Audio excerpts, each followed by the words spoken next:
We won't be keeping an eye on the price of gold for now. You need this much to retire, this much less. Prices went up and prices went down. We'll look at it from above instead. Is there a way to buy something without having to sell a kidney? The strategy won't work in the long run, plain and simple.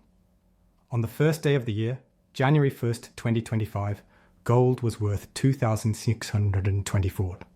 Today, it has gone up to more than $4,100. So, in less than a year, the number went up by 58%. Because of this, buying gold will be different than it used to be. When you go back to January 1st, 2024, it becomes even more important. 1 ounce of gold cost $2,064. So, the price of gold has more than doubled in less than 2 years. That doesn't mean you shouldn't buy today or that you missed your chance to do so. But this does show a change in how things are done. And it has changed a lot. And the subject at hand isn't just the spot price. The amount a dealer is willing to pay to buy your gold back has also changed, as have premiums. Coins' worth has changed over time. Every factor we used to think about when buying real gold is now completely different, even compared to just 2 years ago. So we need to change how we think about things. Before we go any further, we want to thank Summit Metals, our channel sponsor. They have everything you need for gold and silver in one place. They also handle your selling needs, which is a nice extra. They will take care of your needs on both sides of the deal. Summit Metals has an online store. Let me start by giving you a real-life example of how habit locking can have a big effect. For more than 8.5 years, I bought a 1/4 ounce of gold every month. So, after 3 years, the total was 26 ounces. I would have spent about $1,700 per ounce on that. The most important thing was to stick to a shopping list and use money that would have been wasted. So, back then, the monthly cost was about $450. Today, 26 ounces of gold would be worth about $129,000.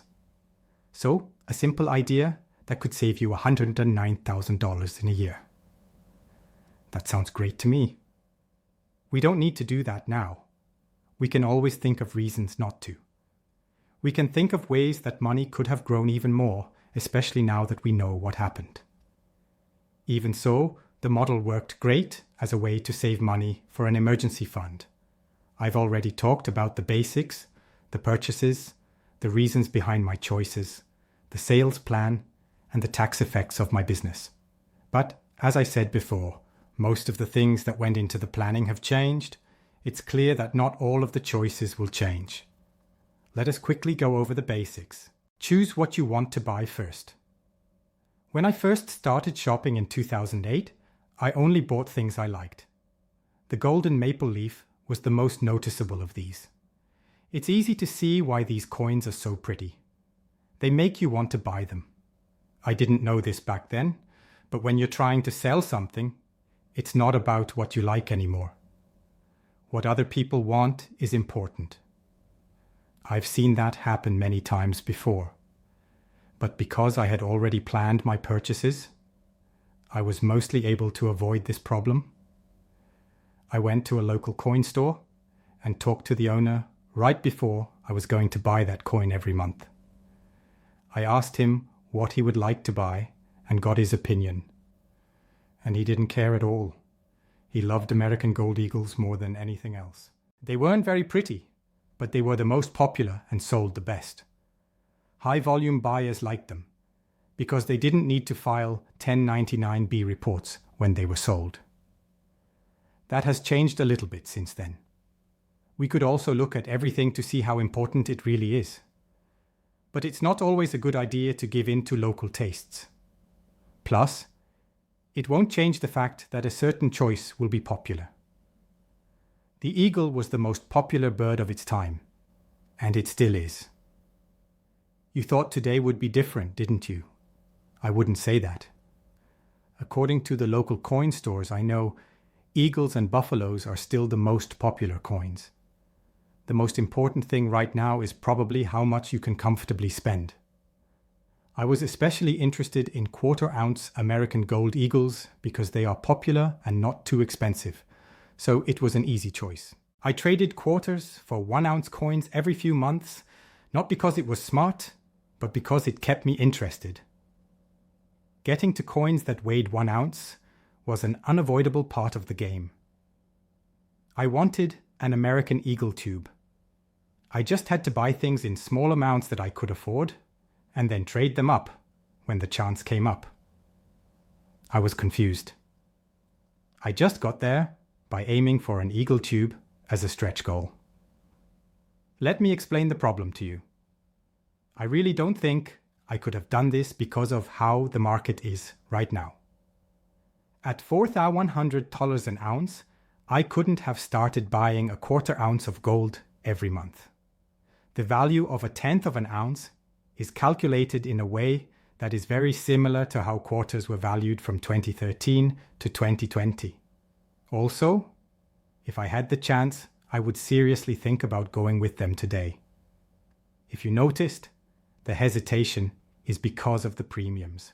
We already talked about how much coins with a purity of 1/10 of an ounce cost in one of my earlier Gold 101 videos.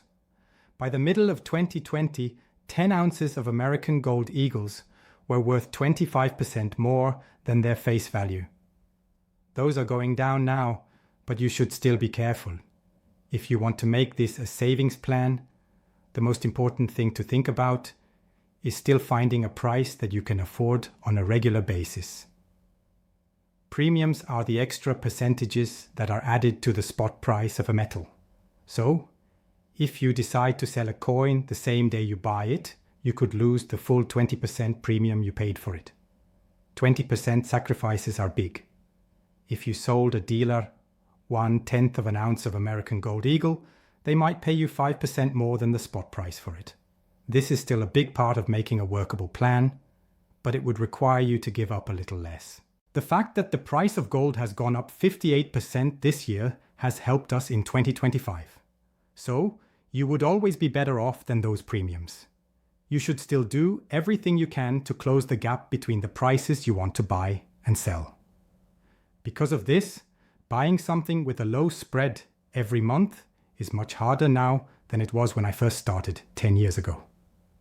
Okay, I'll admit that this is also fun, taking part in this. There are costs associated with tangible goods, such as their price, storage, transportation, and lost opportunities. If we were only interested in making rational decisions, we probably wouldn't buy them at all. I'd just change how often I buy them and stick to quarter ounces today. The premium percent will usually be lower for bigger coins. Another choice is Britannias or gold maple leaves. I wouldn't go any lower in the pricing chain to find cheaper gold than that for a number of reasons, but those are good options for a lower premium. This year's rise has given us a lot more freedom to do what we want, but we still need to think about our exit strategy equally. Before we move on, let's talk about the idea of gamification, which hasn't changed either. To keep having fun, you need to have both short-term and long-term goals. These wallets and mint tubes can help you keep track of how much gold you have, whether it's an ounce, a few ounces, or a whole tube. You can see it adding up fast. So, I brought up the idea of making this fun. Another thing that does this is the occasional search for a holy grail. The Perth Mint has made some really amazing ultra-high relief lunars. I don't always catch them like I do with my usual eagle or buffalo. That's all there is to it. They're much more interesting. I want to be very clear. This is not how you should do things. The history and rarity of rare numismatic gold coins are both very interesting, but I usually tell people not to follow them. Sometimes, though, I find a coin that I know will do well on the secondary market. So, I should probably say that I think it will do well, instead of making any promises. The high-relief American Liberty was the most impressive coin released by the US Mint in 2021. People are currently bidding on these on eBay for close to $20,000, if not more. When I bought it, I got a good return on my $2,715 investment. But I will still buy things no matter what. There may be more to this than a slow, boring method, and I won't ignore that possibility. To keep interest up, you almost have to buy big coins like these lunars from the Perth Mint every year, and I think that's great. It won't cost you more to buy them on the first release date, but it could be hard to add them to a collection later. Selling them, on the other hand, takes a little more work.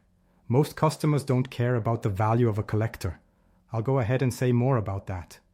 My local dealers are willing to pay less than an eagle. Online sellers might be more open. The answer depends on the situation. But you need a platform like eBay to really get the most out of this coin. It will take some time. Be patient with that. Let's get this back to the normal way of buying things. Please let me explain something. Even though I'm showing off a coin that could be worth $15,000 to $20,000 and spilling a lot of gold on the desk, I've never bought more than 2 ounces of gold at once. A little bit of self-control and about 17 years of shopping have gotten me all of this. I once got an eagle and a maple leaf in one bundle, but most of the time it's just a little over an ounce of gold. I don't like to buy a lot of things at once. This Roman aureus would be the only exception I would make. It cost about $5,000 at the time, but that doesn't matter because it was like a holy grail for collectors. I can't remember a time when I didn't want a Roman aureus, especially a Marcus Aurelius aureus. I'm showing it here to make a point about the most I've spent. It's something I'm personally interested in. A lot of what I've talked about so far is pretty general. The most important thing is to set up a regular buying schedule, find out what items sell well when people are in a hurry, and then stick to it. That's the bare minimum. To take it to the next level, you just need to find ways to cheat the system so that you keep enjoying it while you get used to it, no matter what the cost is. Here are the changes. The price of 1 ounce of gold is $4,150 as of October 2025. This does not include the extra cost. The price of a 1/4 ounce of American Gold Eagle is more than $1 in $100. A 1/10 of an ounce of Eagle is worth almost $500. Buying a 1/4 ounce of gold every month now is very different from buying the same amount in 2014, even after taking inflation into account. This is because the price of gold has gone up much faster than almost anything else. The price has gone up a lot in the last 10 years, so new plans are needed. I think the best way to solve the problem is to cut back on gold purchases while keeping a steady buying schedule. We need to rethink how much we think 1 ounce of gold is worth, because having less gold doesn't always mean it's worth less. It's clear that 1 ounce of gold is now worth twice as much as it was before, because the price of gold has doubled, even after taking inflation into account. Depending on your needs, this could mean that you buy half as much gold as you did before. This might surprise you, since I like gold, but the strategy needs to change with the price, and long-term consistency will be more important than the effect of one big spike. In the beginning, I said this was all about a painless monthly habit that turned into a pile of gold worth $109,000. You can use that strategy again, but you'll need to make some changes. To keep its nice nature, something has to change, but the part that works stays the same. Time and determination are important. Every second matters, right? We can stop there because the right strategy can even outweigh money. Please tell us what you think. Is it still possible to pay monthly? Yes, but not as much as they did in 2014. Those were good times. So, tell us what you're up to. And if you liked anything, please hit the like button. Make sure you're subscribed and have notifications turned on if you want to hear more about this. Thank you for watching if you're still here. We always appreciate your time. Be careful.